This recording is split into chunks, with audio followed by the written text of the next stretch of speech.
তুহিব্বুনাল্লাহা ফাত্তাবিউনি ইউহিব্বুকুমুল্লাহ ওয়া ইয়াগফির লাকুম যুনুবাকুম ওয়াল্লাহু গফুরুর রহিম। আল্লাহু আকবার।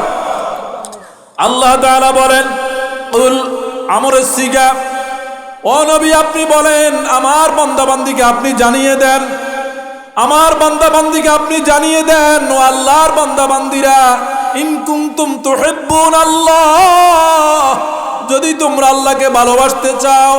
কাকে ভালোবাসতে চাও? আপনারা কি আল্লাহকে ভালোবাসতে চান কিনা? সবাই বলুন, চান কিনা? কুল ইন কুনতুম তুহিব্বুনাল্লাহ, কুল আমরের সিগা আল্লাহ পাক বলেন, নবী আমার বান্দা বান্দিকে আপনি জানিয়ে দেন, আপনি বলে দেন, ইন কুনতুম তুহিব্বুনাল্লাহ, ও আল্লাহর বান্দা বান্দিরা, যদি তোমরা আল্লাহকে ভালোবাসতে চাও, আল্লাহর সাথে ভালোবাসা স্থাপন করতে চাও, আল্লাহর সাথে গভীর সম্পর্ক স্থাপন করতে চাও, ফাত্তাবিউনি, তাহলে আমি নবীর অনুকরণ করো। আল্লাহু আকবার। কার অনুসরণ করবেন? মুহাম্মদুর রাসূলুল্লাহ সাল্লাল্লাহু আলাইহি সাল্লাম। মুহাম্মদ সাল্লাল্লাহু আলাইহি সাল্লাম অনুসরণ করবেন। মাহফিলের সময় বাজারে ঘুরাফিরা করি, চা দোকানে আড্ডা দিই, কি বলেন?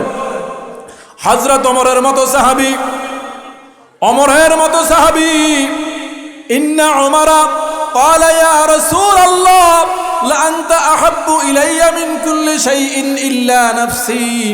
ওমরের মতো একজন বিশিষ্ট সাহাবী একদিন আল্লাহর নবীকে লক্ষ্য করে বললেন, ইন্না ওমরা ক্বালা ইয়া রাসূলাল্লাহ লা আনতা আহাব্বু ইলাইয়া মিন কুল্লি শাইইন ইল্লা নাফসি।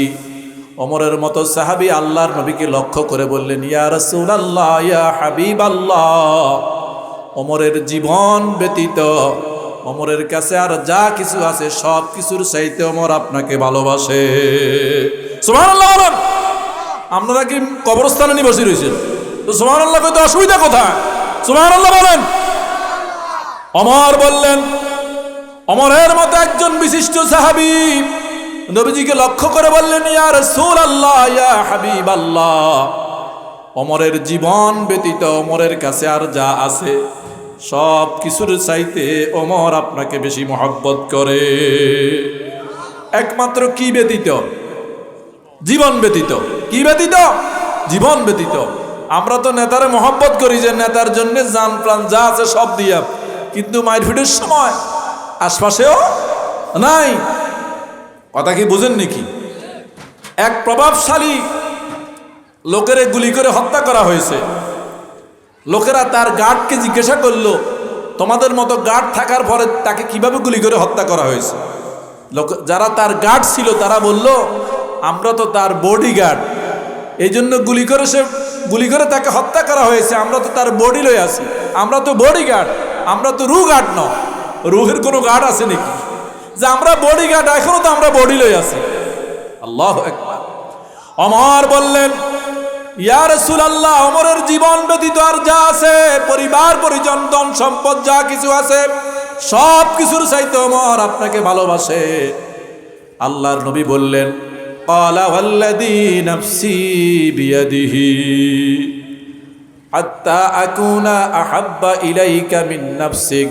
ওমর রে ওমর, ও ওমর, আল্লাহর কসম করে বলি ওমর, যার কুদরতি হাতে আমি মুহাম্মদ সাল্লাল্লাহু আলাইহি ওয়াসাল্লামের জীবন, ওমর রে, যতক্ষণ পর্যন্ত তোমার জীবনের চাইতে আমি নবীকে ভালো না বাসবে ওমর, তুমি পরিপূর্ণ মুমিন হতে পারবে না।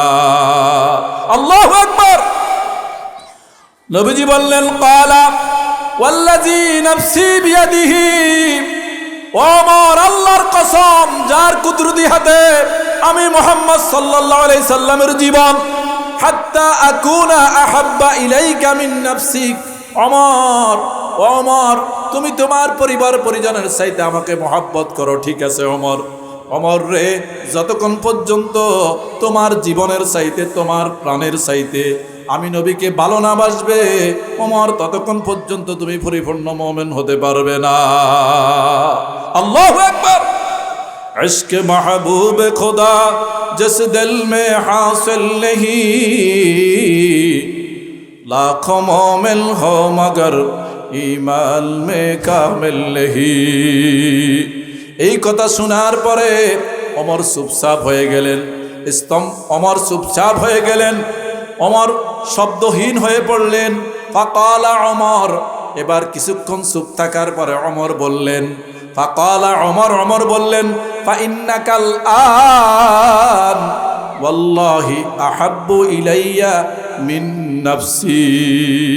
কিছুক্ষণ চুপ থাকার পরে ওমর বললেন, ফাকালা ওমর, ওমর বললেন, ফাইন্নাকাল আন ওয়াল্লাহি আহাব্বু ইলাইয়া মিন নাফসি। ও নবী, আল্লাহর কসম করে বলি, আল্লাহর কসম করে বলি, এখন থেকে আমি ওমরের কাছে আমার জীবনের চাইতে আপনি প্রিয়। সুবহানাল্লাহ, সুবহানাল্লাহ কইতে তো রাজি নও। ওমর বললেন, ওয়াজের ময়দানে যদি কথা জবাব না দেন তাইলে বোঝা যায় যে আপনারা ওয়াজ বুঝেন না। ফাকালা ওমর, ওমর বললেন, ফাইন্নাকাল আন ওয়াল্লাহি, আল্লাহর কসম, আহাব্বু ইলাইয়া মিন নাফসি। ওমর বললেন, ইয়া রাসূলুল্লাহ, আল্লাহর কসম করে ঘোষণা দিলাম, আল্লাহর কসম করে শপথ করলাম, এই মুহূর্ত থেকে আমার জীবনের চাইতেও আমি আপনাকে বেশি ভালোবাসি। এই মুহূর্ত থেকে আমার জীবনের চাইতেও আপনি নবী আমার কাছে প্রিয়। সুবহানাল্লাহ বলেন, আল্লাহু আকবার। ওয়াল্লাহি আহাব্বু ইলাইয়া মিন নাফসি, আমার ও নবী, আপনাকে ভালোবাসার কারণে, আপনাকে মহব্বত করার কারণে যদি ওমরের গর্দান চলে যায়, ওমরের জীবনও চলে যায়, ওমর গর্দান দিয়া দিবে, জীবন দিয়া দিবে, এরপরে ওমর এই মুহূর্ত থেকে এক সেকেন্ডের জন্য আপনার থেকে আলাদা হবে না। মানে আলাদা মানে আপনার ভালোবাসা থেকে আলাদা হবে না। ফাকালা, নবীজি বললেন, ফাকালা নবীজি বললেন, আল আন ইয়া ওমর তাম্মা ঈমানুকা। ওমর রে, এই মুহূর্তে তুমি পরিপূর্ণ মুমিন হয়ে গেলে। সুবহানাল্লাহ কোন আল আন। ফাকালা, নবীজি বললেন, আল আন, এখন, ইয়া ওমর তাম্মা ঈমানুকা, এই ঘোষণা দেওয়ার কারণে ওমর, এখন তুমি পরিপূর্ণ মুমিন হয়ে গেলে। সুবহানাল্লাহ বলেন। ইন্ডিয়া আমাদের দেশটা দখল করি মূর্তি পূজারী দেশ বানাইতে চায় কে? ইন্ডিয়া। কে কথা বল লাগা? ইন্ডিয়া আমাদের দেশ দখল করি তারা মূর্তি পূজারী দেশ বানাইতে চায়। আপনারা কি রাজি আছেন? রাজি আছেন? আমরা আমাদের জান মাল আল্লাহ এবং তার রাসূলের জন্য কোরবান করে হলো প্রয়োজনে ইন্ডিয়ার সাথে আমরা জিহাদ করব। রাজি আছেন? আল্লাহ তাআলা এই জমিনের মুসলমানদেরকে ইন্ডিয়ার মতো মুশরিকবাদী, বিদআত মুশরিকবাদী তাগুতি শক্তিকে প্রয়োজন হলে মোকাবেলা করবে ইনশাআল্লাহ। কারণ আমরা আল্লাহ এবং তার রাসূলকে তার জীবনের চাইতে বেশি ভালোবাসি। আন আনাসিন আন্না রাজুলান ক্বালা ইয়া রাসূলাল্লাহ মাতা আস-সাআহ ক্বালা ওয়াইলাকা ওয়া মা আ'দাদতা লাহা ক্বালা মা আ'দাদতু লাহা ইয়া রাসূলাল্লাহ ইল্লা আন্নী উহিব্বুল্লাহ ওয়া রাসূলাহ ক্বালা আনতা মা'a মান আহাবাবতা। আমার কথার দিকে মনোযোগ আছে তো আপনাদের? হযরত আনাস রাদিয়াল্লাহু তাআলা আনহু থেকে বর্ণিত, আন্না রাজুলান ক্বালা ইয়া রাসূলাল্লাহ, এক ব্যক্তি আল্লাহ রাসূলকে প্রশ্ন করলেন, মাতা সাআ, ও নবী কখন কিয়ামত হবে, কিয়ামত কখন কায়েম হবে? নবীজি বললেন, ক্বালা ওয়াইলাকা ওয়া মা আ'দাদতা লাহা, সাহাবী রে, তুমি যে কিয়ামতের কথা জিজ্ঞাসা করেছো তোমার জন্য আফসোস, কিয়ামতের জন্য তোমার কোনো প্রস্তুতি আছে কিনা? সাহাবী বললেন, মাতা সাআ, মাতা সাআ, নবী কখন কিয়ামত কায়েম হবে? রাসূল বললেন, ক্বালা ওয়াইলাকা ওয়া মা আ'দাদতা লাহা, সাহাবী তোমার জন্য আফসোস, তুমি কিয়ামতের কথা জিজ্ঞাসা করেছো, তবে কিয়ামতের জন্য তোমার কোনো প্রস্তুতি আছে কিনা? ক্বালা ওয়াইলাকা ওয়া মা আ'দাদতা লাহা, তোমার কোনো প্রস্তুতি আছে কিনা? ক্বালা মা আ'দাদতু লাহা, ক্বালা মা আ'দাদতু লাহা, সাহাবী বিনয়ের সাথে বললেন, ক্বালা মা আ'দাদতু লাহা ইয়া রাসূলাল্লাহ, ও নবী, কিয়ামতের জন্য আমার কোনো প্রস্তুতি নাই। কিয়ামতের জন্য আমার কি নাই? তবে ইল্লা আন্নী উহিব্বুল্লাহ ওয়া রাসূলাহ, যদিও কিয়ামতের জন্য আমার কোনো প্রস্তুতি নাই, তবে আমি আমার জীবনের চাইতে আল্লাহ এবং তার রাসূলকে ভালোবাসি। সুবহানাল্লাহ বলেন। সাহাবী বললেন মাতা সাআ, নবীজি বললেন ক্বালা ওয়াইলাকা ওয়া মা আ'দাদতা লাহা, কিয়ামতের কথা জিজ্ঞাসা করেছো, তোমার প্রস্তুতি আছে কিনা? ক্বালা মা আ'দাদতু লাহা ইয়া রাসূলুল্লাহ।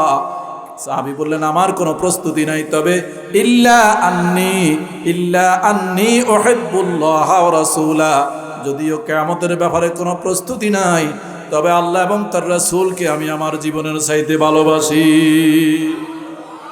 قال أنت مع من أحببت قال أنت مع من أحببت নবীজি বলেন সাহাবীরে, যাকে ভালোবাসো, যাকে মহব্বত করো, সাহাবী শোনো, কিয়ামতের ময়দানে তুমি তার সাথে থাকবে।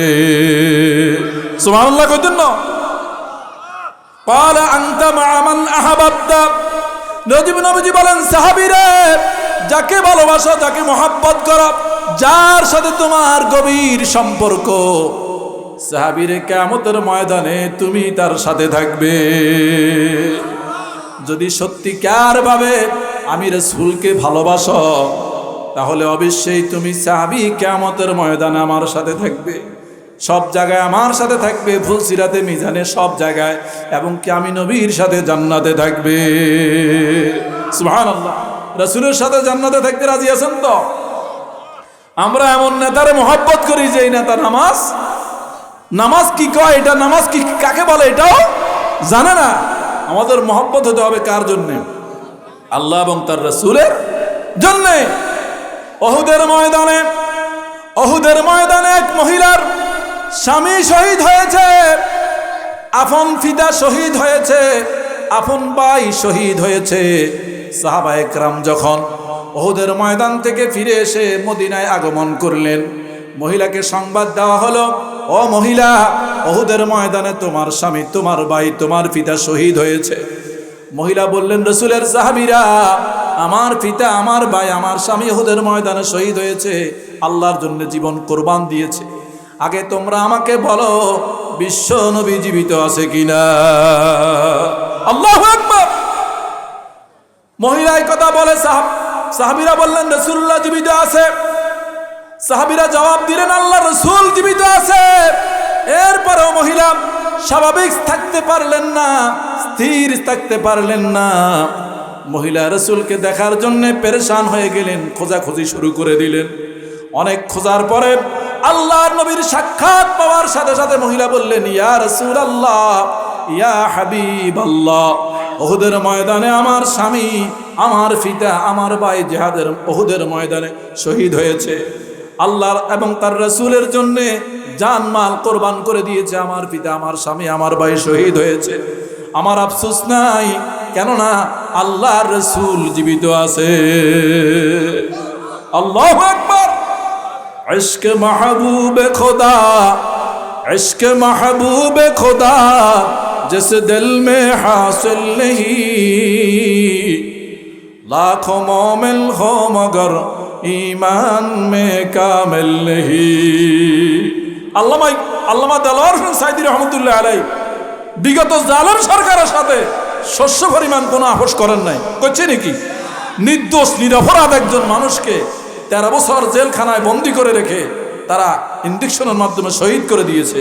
তারপরেও আল্লাহ এবং তার রাসূলের মহব্বত থেকে অনুকণা পরিমাণ তাকে সরাতে পারে নাই। সুবহানাল্লাহ বললেন না?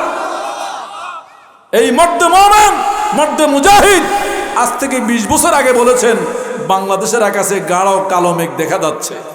সেটা বাস্তবায়ন করছেনি গত 16-17 বছর। ইন্ডিয়ার নীলনকশা ছিল আওয়ামী লীগ যতদিন এই দেশ চালাবে, এরপর আওয়ামী লীগ ব্যর্থ হলে ইন্ডিয়া বাংলাদেশকে তার অঙ্গরাজ্য বানাবে। নাউজুবিল্লাহ বলেন। বাংলাদেশের মুমিনেরা, মুজাহিদেরা জাগ্রত, ইন্ডিয়ার এই স্বপ্ন কখনো বাস্তবায়ন হবে না। নারায়ে তাকবীর, নারায়ে তাকবীর। ইন্ডিয়ার এই স্বপ্ন কখনো, বাংলাদেশের মধ্যে মুজাহিদেরা আছে, প্রয়োজনে আফগানিস্তানের মুজাহিদদের মতো ইন্ডিয়া যদি কোনো কারণে মুসলিম জাতি অন্যায়ভাবে কারো উপরে আক্রমণ, কথা কন না কেন, মুসলিম জাতি অন্যায়ভাবে কারো উপরে আক্রমণ করে না। কিন্তু কোনো কারণে যদি ইন্ডিয়া অ্যাডভান্স অগ্রিম বাংলাদেশে আক্রমণ করার দুঃসাহস করে, তাহলে বাংলাদেশের মুজাহিদেরা, মর্দে মোমেনেরা ইন্ডিয়াকে মোকাবেলা করার জন্য আফগানিস্তানের মুজাহিদদের মতো ঝাঁপিয়ে পড়বে। সুবহানাল্লাহ। বিজয় দিবেন কে? আল্লাহ। আমরা ইন্ডিয়াকে সাবধান করে দিচ্ছি, বাংলাদেশের ব্যাপারে বেশি বাড়াবাড়ি করিও না। কারণ বাংলাদেশে শাহজালালের সন্তান আছে। বাংলাদেশের ভূমি যদি চট্টগ্রাম, কক্সবাজার দখল করার কোনো চিন্তা তোমার থাকে, তাহলে তুমি বোকা স্বর্গে আসো। বাংলাদেশকে টাচ করার সাথে সাথে, কোনো ধরনের অ্যাডভান্স কোনো আক্রমণ করার সাথে সাথে তোমার দিল্লির মধ্যে আক্রমণ শুরু হয়ে যাবে। আল্লাহু আকবার। কুল ইন কুনতুম তুহিব্বুনাল্লাহ, ও নবী আপনি বলে দেন, ও আল্লাহর বান্দা বান্দিরা, যদি তোমরা আল্লাহকে ভালোবাসতে চাও। আমরা আল্লাহরে ভালোবাসতেন চাননি? কে কে চান? হাত তোলেন। নারায়ে তাকবীর, নারায়ে তাকবীর। কুল ইন কুনতুম তুহিব্বুনাল্লাহ, ও নবী আপনি আমার বান্দা বান্দিকে জানায়া দেন, ও আল্লাহর বান্দা বান্দিরা, যদি তোমরা আল্লাহকে ভালোবাসতে চাও, ফাত্তাবিউনি, ফাত্তাবিউনি আয় ইত্তাবিউনি, তাহলে আমি নবীকে ভালোবাসো, আমাকে অনুসরণ অনুকরণ করো।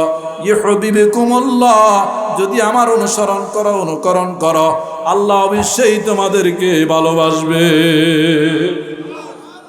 হযরত বেলাল এত কালো ছিলেন, ঠোঁটটা পর্যন্ত কালো। এই বেলাল রাসূলের ইন্তেকালের 6 মাস পরে, কয় মাস পরে, সব সাহাবী আস্তে আস্তে রাসূলকে ভুলে যেতে লাগলেন। বিরহ ব্যথা, বিরহ ব্যথাটা মুছতে লাগলেন।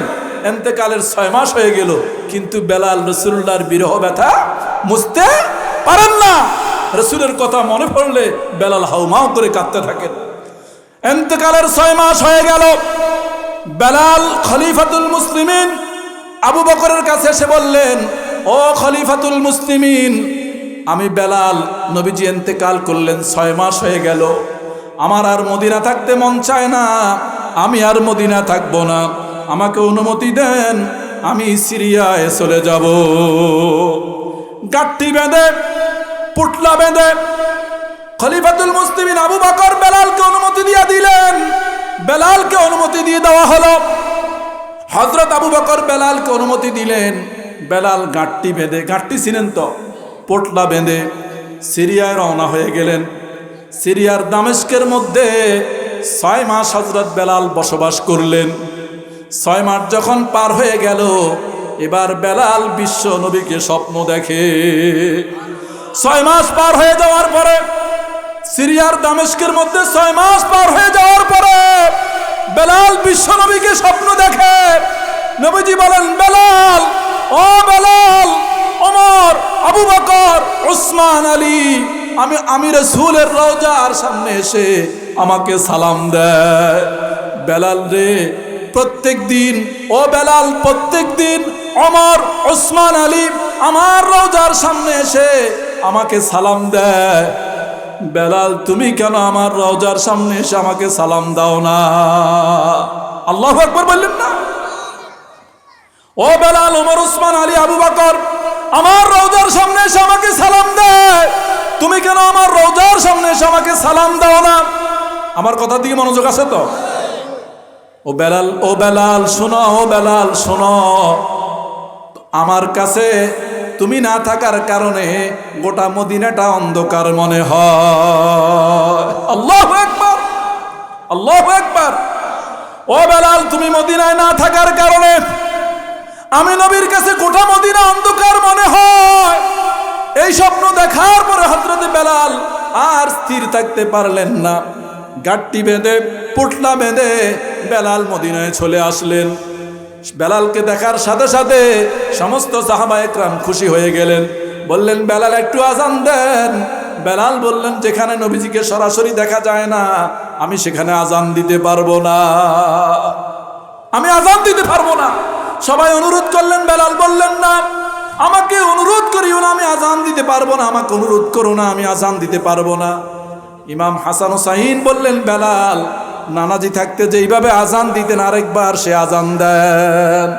হাসান হুসাইনের অনুরোধ তো আর রক্ষা করা যায় না। হাসান হুসাইন অনুরোধ করলেন, এবার বেলাল আজান শুরু করে দিলেন। আল্লাহু আকবার, আল্লাহু আকবার। এইভাবে যখন আশহাদু আন্না মুহাম্মাদার রাসূলুল্লাহ যখন বলতেন, তখন বেলাল হাতের আঙ্গুল দিয়ে দেখিয়ে দিতেন, এই নবীর ব্যাপারে আমি সাক্ষ্য দিচ্ছি। এখন তো নবী নাই, আশহাদু আন্না মুহাম্মাদার রাসূলুল্লাহ বলার সাথে সাথে হযরত বেলাল রাদিয়াল্লাহু তাআলা আনহু সাথে সাথে অজ্ঞান হয়ে পড়ে গেলেন। রসমে আজা রহ গিয়া হ্যায় रूह बेलाली ना रहे, रस्म आजा रह गया है, रूह बेलाली ना रहे, पल चपा रह गया है, तलकीन गजा रहे। এখনো আজানের রসম আছে, আজানের প্রচলন আছে, কিন্তু আজানের মধ্যে সাইয়েদনা বেলালের মতো ইশক আর মোহাব্বত খুঁজে পাওয়া যায় না। নারায়ে তাকবীর। হযরত ওমরের মতো সাহাবী বেলালকে কি বলতেন? বেলাল ছিলেন গোলাম বংশের গোলাম, দরিদ্র সাহাবীদের একজন হযরত বেলাল। ওমরের মতো সাহাবী তার খেলাফত কালে ওমর যখন খলিফা ছিলেন তখন ওমর বেলাল কি সম্বোধন করতেন আপনারা কি জানেন? ওমর বলতেন সাইয়্যিদুনা বেলাল, বেলাল আমাদের নেতা। সুবহানাল্লাহ। ওমরের মতো সাহাবী বেলালকে বলতেন সাইয়্যিদুনা বেলাল, বেলাল আমাদের নেতা। ইন কুনতুম তুহিব্বুনাল্লাহ, যদি তোমরা আল্লাহকে ভালোবাসতে চাও। আপনারা কি আল্লাহকে ভালোবাসতে চাননি? সবাই চান, সবাই চান তো? নারায়ে তাকবীর। ইন কুনতুম তুহিব্বুনাল্লাহ, যদি তোমরা আল্লাহকে ভালোবাসতে চাও, ফাত্তাবিউনি, তাহলে আমি নবীর অনুকরণ করো। ইউহিব্বুকুমুল্লাহ, আল্লাহ তখন যদি আমার অনুসরণ করো, আহবাবা ইউহিব, আহবাবা বাবে ফাল থেকে আকরামা ইউকরিমু, আহবাবা ইউহিবু, ফাত্তাবিউনি ইউহিব্বুকুমুল্লাহ, যদি তোমরা আমার অনুসরণ করো, আমাকে ভালোবাসো, আল্লাহ অবশ্যই তোমাদেরকে ভালোবাসবেন। সুবহানাল্লাহ বলেন।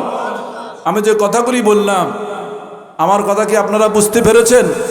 আল্লাহ এবং তার রাসূলকে জান প্রাণ দিয়ে মহব্বত করতে হবে, ঠিক কি না?